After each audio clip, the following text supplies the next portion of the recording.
The duelist demands satisfaction. Honor for him is an appetite, an obsession to kill. No apology is accepted, no quarter given. Only death will satisfy honor. You have insulted me! I have strained my patience in order not to do so.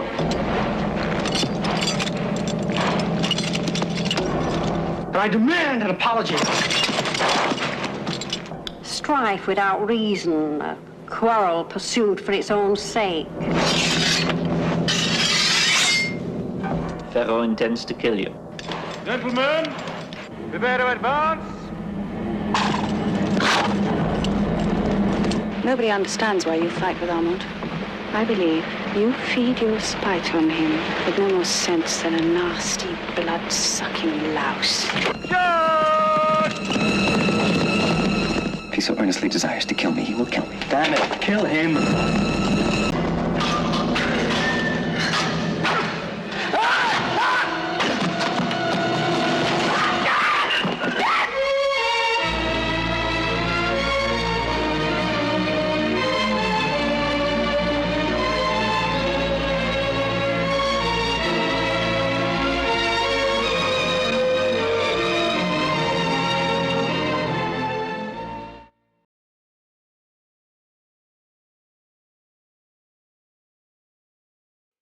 Bueno, hoy vamos a hablar de una película muy interesante, que es una película, es la primera película de su director, es su ópera prima, y por desgracia no es muy conocida, ¿no? Es la primera película del director Ridley Scott, que es un director que evidentemente ha tenido una trayectoria muy exitosa en general, con grandes obras maestras, aunque un poquito irregular, ¿no?, en los últimos años. Pero bueno, películas como Alien, El octavo pasajero, o por ejemplo también Blade Runner, que es también muy famosa.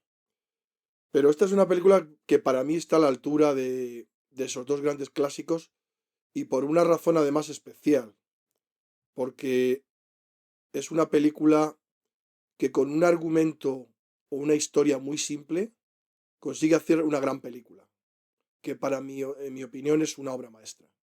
A pesar de ser su primera película, pues ya sabéis que Ridley Scott venía de la publicidad, y entonces, bueno, surgió la posibilidad de hacer esta película, y aquí es donde su carrera empezó a despegar, ¿no?, que luego tuvo algún altibajo con el fracaso de Blade Runner, pero aquí es donde vemos ya el talento de Ridley Scott en marcha, ¿no?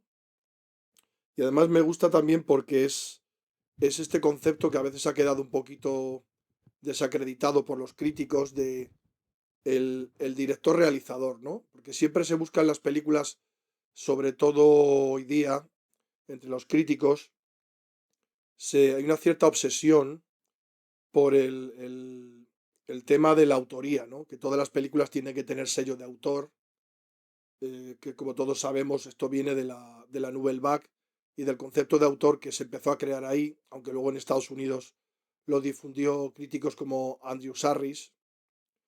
Pero yo creo que el problema que tiene eso es que a veces eclipsa películas que a lo mejor no tienen un sello de autor tan marcado, como es por ejemplo Los duelistas, pero que sin embargo su calidad cinematográfica está a la altura de cualquier obra maestra contemporánea, incluso clásica. Y esto es a mí lo que me parece interesante de Los duelistas, ¿no? Que es una película que con un argumento muy sencillo, como ya digo, con un argumento muy sencillo, eh, consigue hacer un peliculón, por decirlo de una manera coloquial. Y ahí está, digamos, el punto fuerte de Ridley Scott, que es un director que es capaz de hacer bien todo tipo de películas y hacer todo tipo de proyectos con una calidad casi garantizada. Bueno, el nombre de la película son Los duelistas, no sé si ya lo he dicho, que es la primera película de Ridley Scott, que además ganó el premio a Mejor Ópera Prima en el Festival de Cannes de 1977. Y también ganó otros premios, premio BAFTA, a la Mejor Fotografía, etc. ¿Cuál es lo que es interesante, ya digo, de esta película? Hay una buena combinación de actores. Tenemos, por ejemplo, Keith Carradine y luego está Harvey Keitel, o Keitel, parece ser que se pronuncia Keitel porque es un nombre alemán.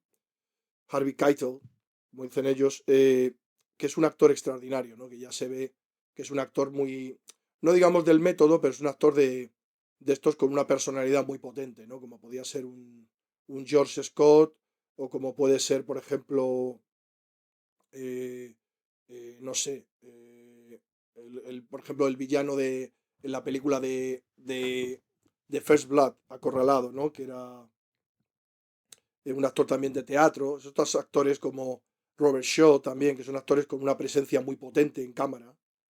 Y eso se nota en la pantalla, ¿no? Esa presencia tan potente. Entonces aquí viene a hacer el papel, entre comillas, de villano. Aquí no podemos hablar de un villano, sino más bien de un antagonista, ¿no?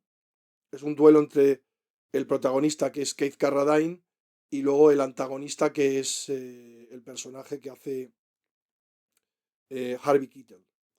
Entonces ya digo, es un duelo actoral fantástico. eh, Tiene además la virtualidad, la película, de que con esos pocos mimbres que tiene, digamos, la historia, porque realmente simplemente es una rivalidad que se mantiene en el tiempo y que está encuadrada en la época de las guerras napoleónicas. Pero realmente tampoco nos cuenta mucho más, ¿no? Parece ser que en la novela sí que se habla también del conflicto de clases, sí se ve también que hay una lucha entre los que son antinapoleónicos y los que son pro-napoleónicos, pero eso en la película queda bastante soterrado, ¿no? Queda como en subtexto, ¿no? No se hace explícito en la mayoría de las escenas y queda reducido a una rivalidad, digamos, entre dos oficiales franceses, pero que siguen manteniendo todavía estas ideas del el concepto del honor, que se resuelve o que se... Bueno, y esas cuestiones del honor se dirimen mediante duelos, que es algo propio de la época, ¿no? Bueno, del siglo XIX, ahí estamos todavía en el siglo XIX, empezando el siglo XIX. Y bueno, eso es lo que, digamos, informa toda la trama, ¿no? Se producen varios encuentros a lo largo del tiempo en los que coinciden.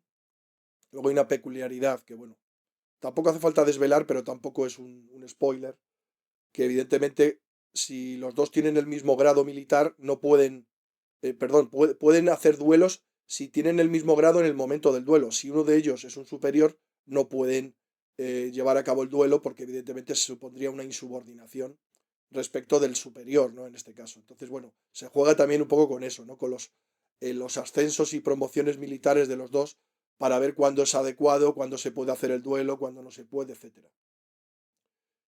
Luego otro aspecto muy importante es la fotografía, que me parece fantástica. Es una de estas fotografías con un toque pictórico clarísimo, que ahí además se ve claramente la influencia de Barry Lyndon, de Stanley Kubrick, que es de un par de años antes la película, y se ve ya la influencia que también Kubrick hizo de tomar como referencia para la dirección de fotografía, sobre todo muchos cuadros de la época, esa iluminación lateral a veces, no oscura, porque no son oscuras, pero sí iluminaciones laterales que crean, por ejemplo, que vemos en muchos cuadros de la época, ¿no? Y, y eso se nota, y bueno, se usa mucho este recurso que se usaba también bastante en los 70, en los 80, el crear una textura en la imagen mediante lo que son nieblas, ¿no? Que evidentemente se hacen con máquinas, ¿no? Crear una especie de humo niebla que le da un aire como más, no más onírico, pero sí más artístico a las escenas, ¿no? Tiene un aire como más casi de ensoñación la película. En ese sentido, ya digo que tanto estéticamente y luego la música, que es excelente, hacen que se crea una atmósfera melancólica, a pesar que estamos hablando de un enfrentamiento, ¿no? Que es a muerte, ¿no? Porque esos duelos normalmente acababan en muerte, o el que perdía, si no moría, de alguna manera, de algún modo, reconocía haber sido vencido, ¿no? Y por supuesto el agraviado tenía que aceptar las disculpas del otro y reconocer que, digamos, la afrenta había sido ya castigada, ¿no? Pero ya digo, más allá de las vicisitudes del argumento, lo que ya digo, está muy bien de la película es que es la primera película de Ridley Scott, que en inglés es igual The Duelist, o sea que no creo que en España se llaman Los Duelistas, no sé, creo que en otros países debe ser el mismo el título. Y ya digo que sin duda es una excelente película, no es fácil de encontrar, ¿eh? Yo la vi recientemente en proyecciones de Filmoteca y tal, pero no es fácil de encontrar en canales de cine y tal, porque siempre se suele ir más a las más conocidas de Ridley Scott, ¿no?